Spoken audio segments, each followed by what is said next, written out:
السلام عليكم ورحمة الله وبركاته. أكم جرتن كبجمتوتا هردفتوتا أمين شو بكم جرتني نجار ربي سنيف هبايتو وروني أمانتي برا هردفتنس عشما هركفوني أكم جرتن فيا كيسني نجاها بكم جرتني نجاني ربي سنيف هبايتو سنين جتشا فيان لبنا ربي فيا سنيف هكنو كبي على جرتن كبي كيس جرتن بكم جرتني سنين تاتولو سنين جتشا هرّا إن شاء الله برمسة تكون كبردة إسنيف له برمسة كون هدو نما كموني فيدا جديان يادا كيستو نما يوتيوب channel هاريا بنتن هدو فيدا مالف جنان نموني تكتكو يوتيوب channel هارا بنتني ميبي سيرا إسا بيكون أبون يوتيوب channel الرجو فما يرو gara so kanafu barumsi ko inni har'a kan ani isiniif qabadhee dhiyaadhe akkaataa yoo video upload itti gootan videoon keessan copyright claim yoo qabaate copyright claim san akkatti irraa murtan yookiin akkatti irraa hayxan isin kagarsiisudha jedha inshallah. Kanafu copy yoo video keessan YouTube keessan irratti videoon isin feetan copyright claim qabaate akkaataa itti ilaaltanii fi akkaataa irraa itti bilisa gootan yookiin irraa itti qulqulleessitanii qabadhee isiniif dhiyaadhe video kun nama hunda ni fayyada jedheen yaada.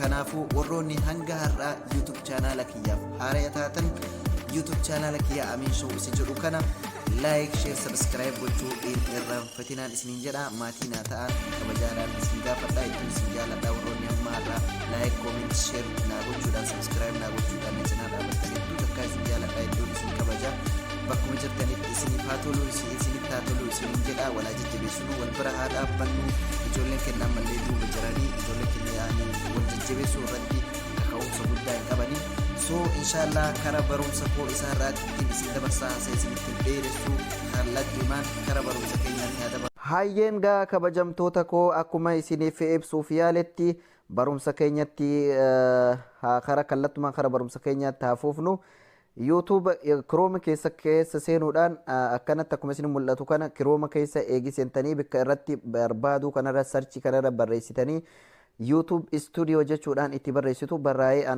waan barraa'ee asirra akkuma isin mul'atu kana barraa'ee jiruuf YouTube Studio kanarratti eegi cuqaaftanii booda YouTube Studio isa jedhu kanarra cuqaasuudhaan koolaanu kana yookiin yoo barbaaddan ammoo sign in ka jedhu kanarratti illee cuqaasuudhaan secondii muraasaaf ni eeggattu secondii muraasaaf eegii eeggattan booda isinii baasa eegii inni akkana isinii baasee jedhee isinii mul'ata jedheen yaadaa bikka viidiyoolee kanarratti kunoo bikka jalaa kanarratti viidiyoo bikka viidiyoon keessan itti wanna jedhetti irra cuqaasuudhaan akkana isinii baasaa jechuudha. Viidiyoolee keessan hunda viidiyoo keessan akkana laallachuu dandeessu copyright qabaachuuf dhabaatu isaa jechaadha. Anamma copyright viidiyooleen kee hundinuu copyright hin qabu inni gubbaarraa kun garuu ka jalqabarra jiru kun copyright claim akka qabu kunoo akkuma isinitti mul'atu kana copyright claim qabanaan jechuu jira.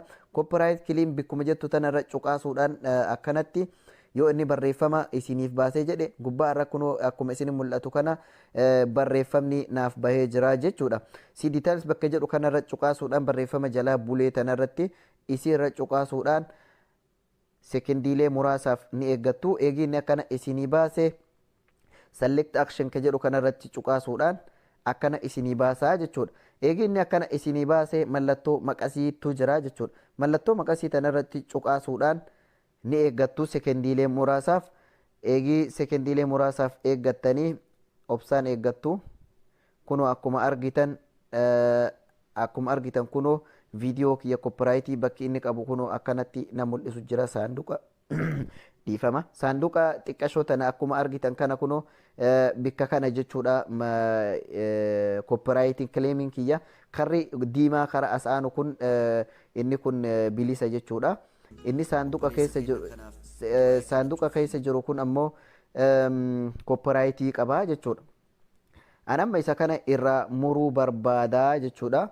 Kanaafuu isa kana irraa muruu waan barbaaduuf continue jennaan jechaadha. Bikka isin mul'atu kana kun jala irratti bulee kana continue jennaani asirratti yoo inni gubbaarratti akkana nuuf baase isin gaafataa eeyyama barreeffama isaa dubbisuudhaan bikka kunoo trim jettu tanarratti cuqaasuudhaan viidiyoon keessan copyright irraa bilisa isiniif ta'a jechuudha. Sekondii muraasaaf ni eeggattu haga yaani yoo networkiin keessan cimaa ta'e sekendii muraasa yookiin daqiiqaa muraasa booda bilisa irraa godhee irraa isiniif mura. Yoo ammoo niitworkiin keessanillee yookiin bikki isin irraa murtan sun koppiraayitiin keessan sun viidiyoo keessan irra guddaa yookiin waan daqiiqaa guddaa ta'e sa'atiillee fudhachuu danda'a. Kanaafuu obsaan eeggattanii haga inni akkanatti kunoo inni nu barbaadu jira. Akkuma isin mul'atu kana barbaadu jira. Processing jechuu jira. Processing video jechuu jira.